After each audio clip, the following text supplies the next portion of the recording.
Comment garder ma lampe allumée, Seigneur?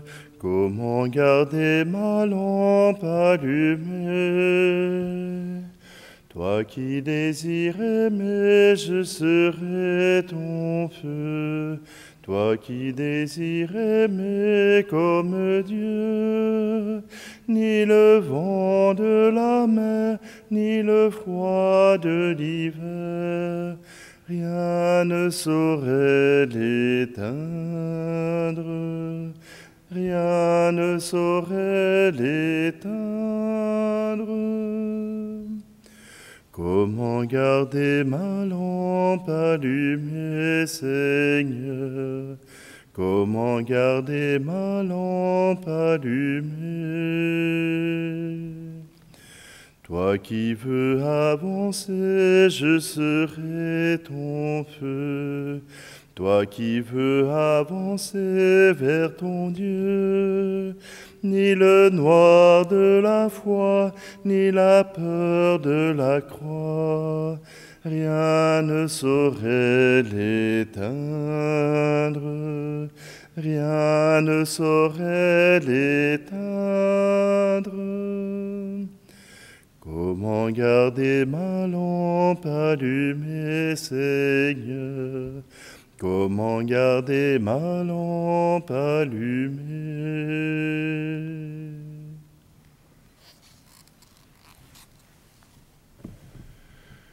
Nous sommes réunis au nom du Père, du Fils et du Saint-Esprit. Amen. Le Seigneur soit avec vous. Bonjour, bienvenue en ce samedi 30 septembre. C'est la fête de Saint Jérôme.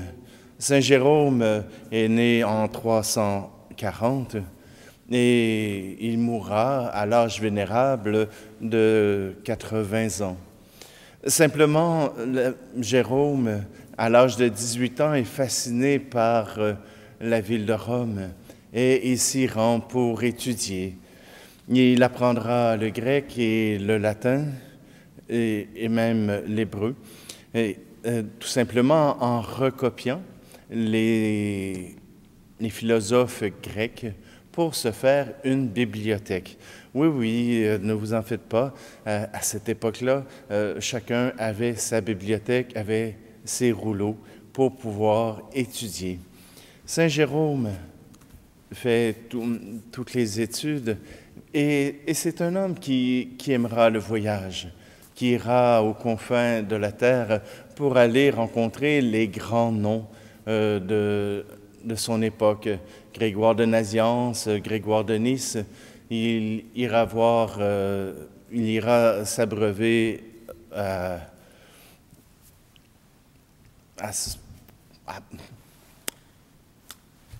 lui, là.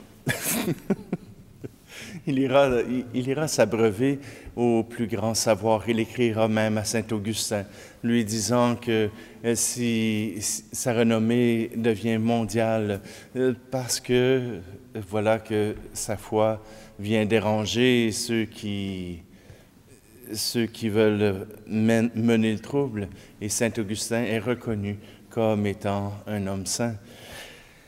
Saint Jérôme passera des années dans le désert, passera des années en monastère. À la mort de Saint Damas, voilà qu'il doit quitter Rome en disant « À Rome, nous ne pouvons être saints en paix ». Il se dirigera donc avec sa communauté de moniales à Bethléem, sur le lieu même de la naissance de Jésus, du moins ce que disent les anciens. Saint Jérôme passera son temps à écrire l'œuvre de sa vie, c'est-à-dire la Bible en latin. Voilà qu'on reconnaît la Vulgate comme étant son œuvre principale, et il en profitera aussi pour écrire des commentaires, pour commenter cette parole de Dieu, pour que, comme Père de l'Église, eh bien, il soit un des derniers témoins de cette jeune Église. Alors, simplement aujourd'hui, demandons à Saint Jérôme de nous apprendre à aimer à aimer cette parole de Dieu, à choisir cette parole de Dieu pour que l'Esprit Saint puisse venir en nous et changer notre cœur. Alors prenons un instant et tournons-nous avec résolument vers notre Dieu, notre Père, le Père des miséricordes.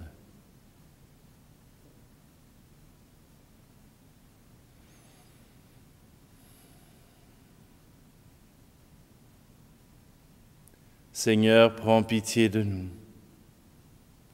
Ô Christ, prends pitié de nous. Seigneur, prends pitié de nous. Que Dieu Tout-Puissant nous fasse miséricorde, qu'il nous pardonne nos péchés, nous conduise à la vie éternelle. Amen. Prions.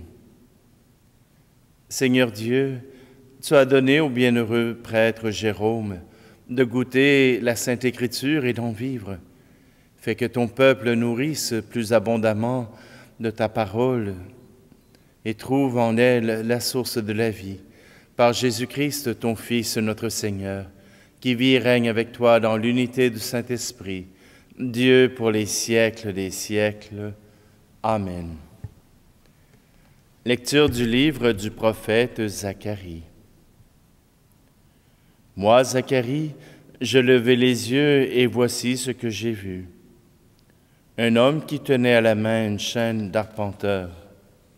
Je lui demandai, « Où vas-tu » Il me répondit, « Je vais mesurer Jérusalem pour voir quelle est sa largeur et quelle est sa longueur. » L'ange qui me parlait était en train de sortir lorsqu'un autre ange sortit le rejoindre et lui dit, « Cours et dis à ce jeune homme, Jérusalem doit rester une ville ouverte à cause de la quantité d'hommes et de bétail qui la peupleront.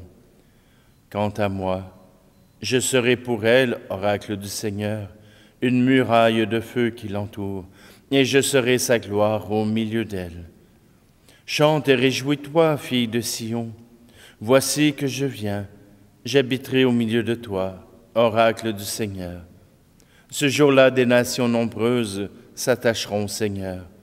Elles seront pour moi un peuple, et j'habiterai au milieu de toi. Alors tu sauras que le Seigneur de l'univers m'a envoyé vers toi. Parole du Seigneur. Le cantique de Jérémie. Le Seigneur nous garde comme un berger son troupeau. Écoutez, nations, la parole du Seigneur. Annoncez dans les îles lointaines. Celui qui dispersa Israël le rassemble. Il le garde comme un berger son troupeau. Le Seigneur a libéré Jacob, l'a racheté des mains d'un plus fort. Ils viennent criant de joie sur les hauteurs de Sion. Ils affluent vers les biens du Seigneur. La jeune fille se réjouit, elle danse. Jeunes gens, vieilles gens, tous ensemble. Je change leur deuil en joie, les réjouis et les console après la peine. Le Seigneur nous garde comme un berger son troupeau. Alléluia, alléluia, alléluia. Alléluia, alléluia, alléluia. Notre Sauveur, le Christ Jésus, a détruit la mort. Il a fait resplendir la vie par l'Évangile. Alléluia, alléluia, alléluia. Alléluia, alléluia, alléluia. Le Seigneur soit avec vous. Évangile de Jésus-Christ selon saint Luc. En ce temps-là, comme tout le monde était dans l'admiration devant tout ce qu'il faisait, Jésus dit à ses disciples, « Ouvrez bien vos oreilles à ce que je vous dis maintenant. Le Fils de l'homme va être livré aux mains des hommes. » Mais les disciples ne comprenaient pas cette parole. Elle leur était voilée, si bien qu'ils n'en percevaient pas le sens, et ils avaient peur de l'interroger sur cette parole. Acclamons la parole de Dieu.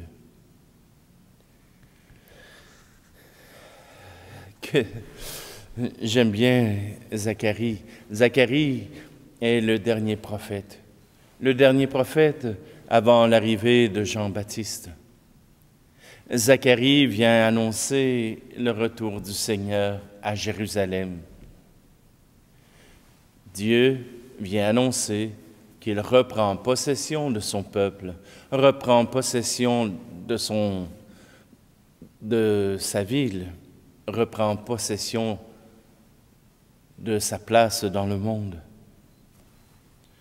Un homme qui tenait à la main une chaîne d'arpenteur voulait calculer la longueur et la largeur de la ville. Voilà que Dieu reprend le territoire de sa ville. Les Juifs sont restés au mot à mot de cette parole, le territoire de la ville de Jérusalem. Le territoire de cette ville serait le lieu où Dieu serait. Avec Jésus, voilà que ce lieu se répand sur toute la terre. Voilà que ce n'est plus uniquement un lieu, mais d'abord une rencontre du cœur, d'abord une rencontre de Dieu. Dieu annonce qu'il revient dans la course. Oui, s'il a dispersé le peuple parce que le peuple n'écoutait pas, parce que le peuple n'était pas fidèle à sa parole, n'était pas fidèle à ses promesses, voilà que Dieu dépasse maintenant ce que le peuple attendait, ce que le peuple voulait. Voilà que Dieu annonce son retour.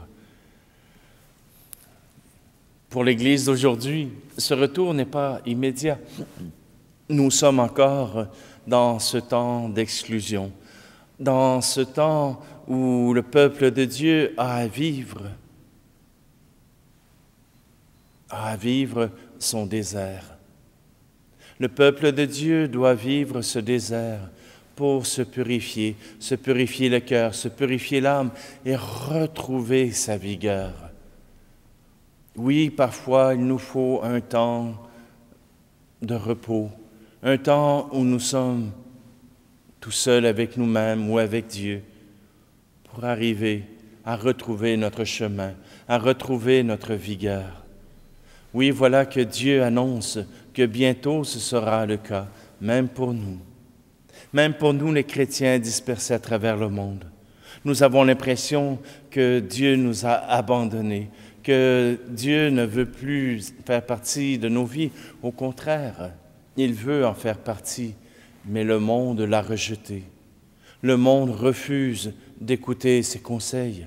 Le monde refuse d'écouter un Dieu qui leur montre un chemin de paix, d'amour et de charité. Est-ce que ce Dieu est encore présent aujourd'hui? Absolument. Absolument, il est encore présent et il montre encore sa force. Il montre encore qu'il est là au milieu de nous, qu'il veut être parmi nous. Oui, voilà que les jeunes filles danseront, voilà que le peuple se réjouira de ce Dieu qui revient. Et pourquoi pas maintenant? Et pourquoi pas dès aujourd'hui? Que ce peuple de Dieu puisse retrouver le sens de la vie, que ce peuple de Dieu puisse retrouver ce sens des valeurs que Dieu nous a transmises à travers toute sa parole, à travers toute l'Écriture. Dieu a annoncé qu'il reviendrait. Et Jésus, dans notre proclamation de la foi, nous disons que nous attendons son retour. Eh bien, ce retour, il peut dépendre de nous. Nous pouvons accueillir sa présence, accueillir son désir pour nous. Oui, Jésus annonce à ses disciples qu'il souffrira. Eh bien, nous aussi, nous aurons à souffrir. Nous aussi, nous aurons à passer par la purification pour arriver jusqu'à Dieu, notre Père.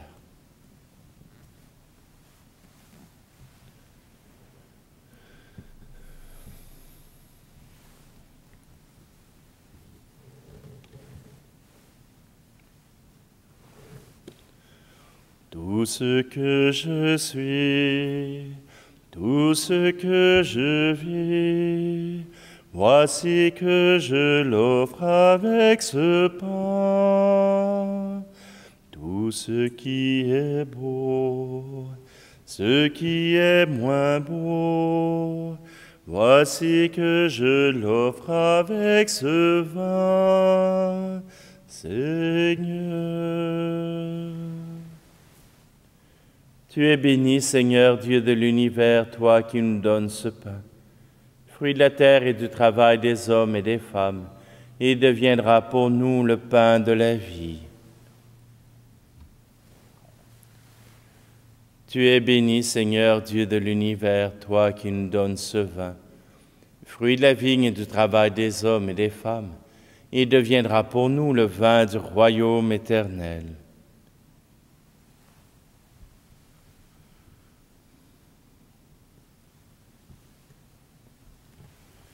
Prions ensemble au moment d'offrir le sacrifice de toute l'Église. Puisque nous venons de méditer ta parole à l'exemple du bienheureux Jérôme, accorde-nous, Seigneur, Dieu de majesté, de mettre plus d'empressement à t'offrir le sacrifice du salut. Par le Christ, notre Seigneur. Amen.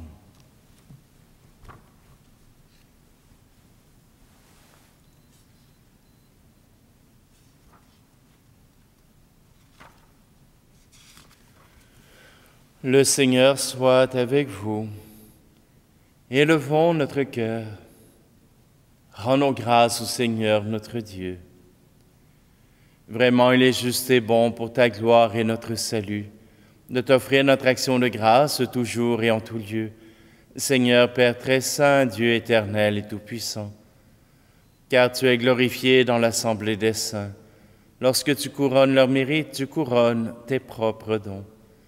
Dans leur vie, tu nous procures un modèle, dans la communion avec eux, une famille, et dans leur intercession, un appui, afin que, soutenus par de si nombreux témoins, nous courions jusqu'au bout l'épreuve qui nous est proposée, et recevions avec eux l'impérissable couronne de gloire, par le Christ notre Seigneur.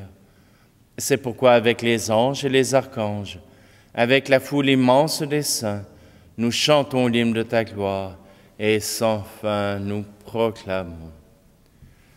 Saint Seigneur est ton nom, au plus haut dans les cieux. Béni soit celui qui vient, Jésus-Christ le Seigneur. Cieux et terre sont remplis, ta joie brille en nos cœurs. Acclamons, acclamons, Jésus-Christ le Seigneur. Toi qui es vraiment saint, toi qui es la source de toute sainteté, Seigneur, nous te prions. Sanctifie ces offrandes en répandant sur elles ton esprit, qu'elles deviennent pour nous le corps et le sang de Jésus le Christ, notre Seigneur. Au moment d'être livré et d'entrer librement dans sa passion, il prit le pain, il rendit grâce, il le rompit, et le donna à ses disciples en disant, « Prenez et mangez-en tous, ceci est mon corps livré pour vous. »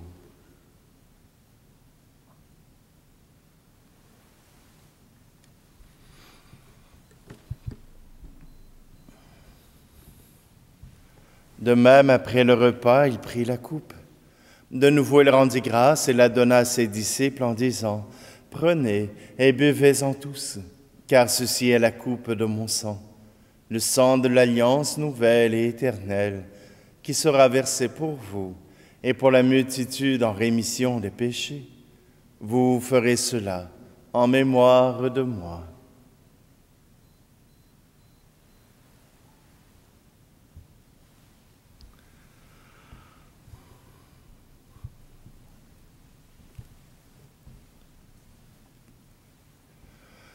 En nous mangeant ce pain et buvons à cette coupe, nous célébrons le mystère de la foi.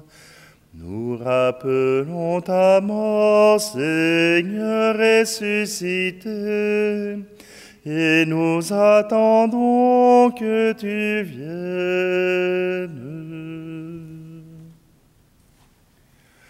En faisant ici mémoire de la mort et de la résurrection de ton Fils, nous t'offrons, Seigneur, le pain de la vie et la coupe du salut, et nous te rendons grâce car tu nous as estimés dignes de nous tenir devant toi pour te servir. Humblement, nous te demandons qu'en ayant part au corps et au sang du Christ, nous soyons rassemblés par l'Esprit Saint en un seul corps. Souviens-toi, Seigneur, de ton Église répandue à travers le monde. Fais-la grandir dans ta charité, en union avec notre pape François, notre archevêque Luxire, et tous les évêques, les prêtres et les diacres. Souviens-toi aussi de nos frères et sœurs qui se sont endormis dans l'espérance de la résurrection, et souviens-toi dans ta miséricorde de tous les défunts. Accueille-les dans la lumière de ton visage. Et sur nous tous, enfin, nous implorons ta bonté. Permets qu'avec la Vierge Marie, la bienheureuse Mère de Dieu, avec Saint Joseph, son époux, les apôtres et tous les saints qui ont fait ta joie au long des âges, nous ayons part à la vie éternelle et que nous chantions ta louange et ta gloire par ton Fils, Jésus, le Christ. Par lui, avec lui et en lui, à toi, Dieu le Père Tout-Puissant, dans l'unité du Saint-Esprit, tout honneur et toute gloire pour les siècles des siècles. Amen.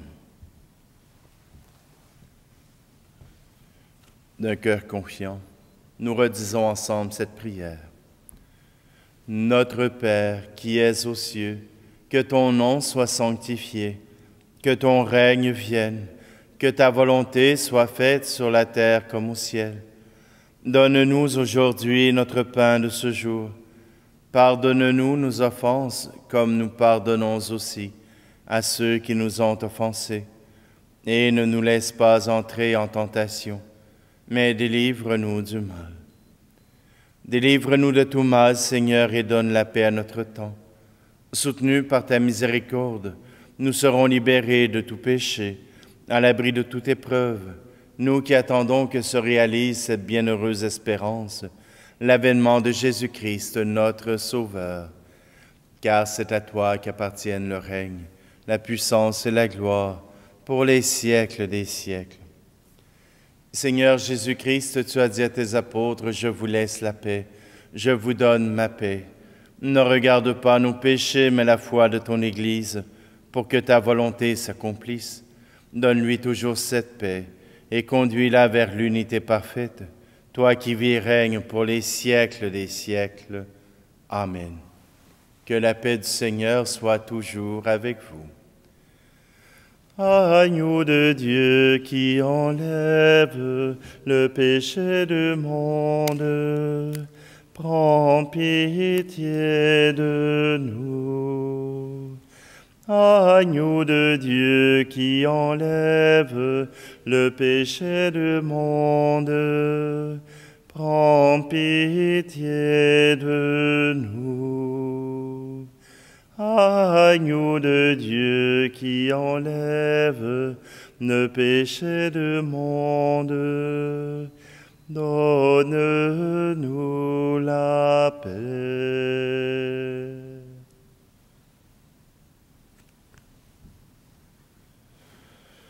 Voici Jésus, voici l'agneau de Dieu, voici celui qui enlève le péché du monde. Heureux, heureuses les invités au repas des noces de l'agneau. Seigneur, je ne suis pas digne de te recevoir, mais dis seulement une parole et je serai guéri.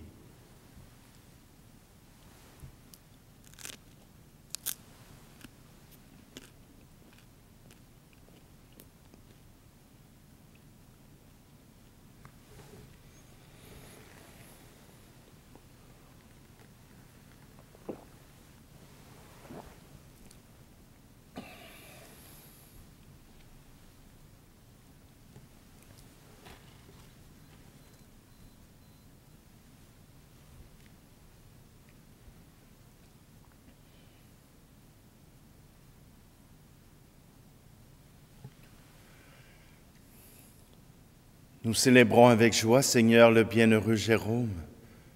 Que le sacrement reçu réveille le cœur de tes fidèles, pour qu'attentifs aux enseignements de l'Écriture, ils découvrent le chemin à suivre, et qu'en le suivant, ils parviennent à la vie éternelle.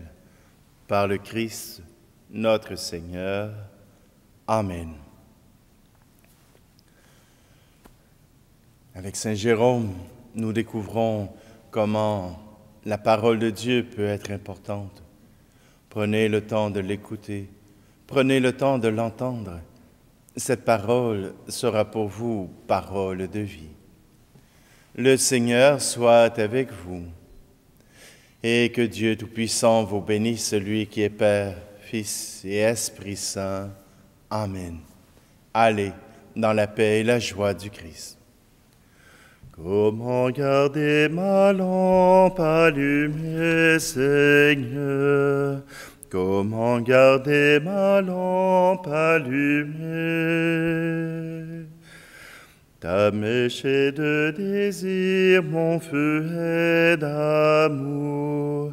Ta mèche est de désir pour ce feu. Ni le corps qui fléchit, ni le temps qui s'enfuit, rien ne saurait l'éteindre,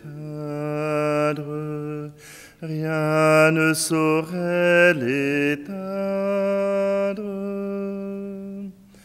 Comment garder ma lampe allumée, Seigneur? Comment garder ma lampe allumée?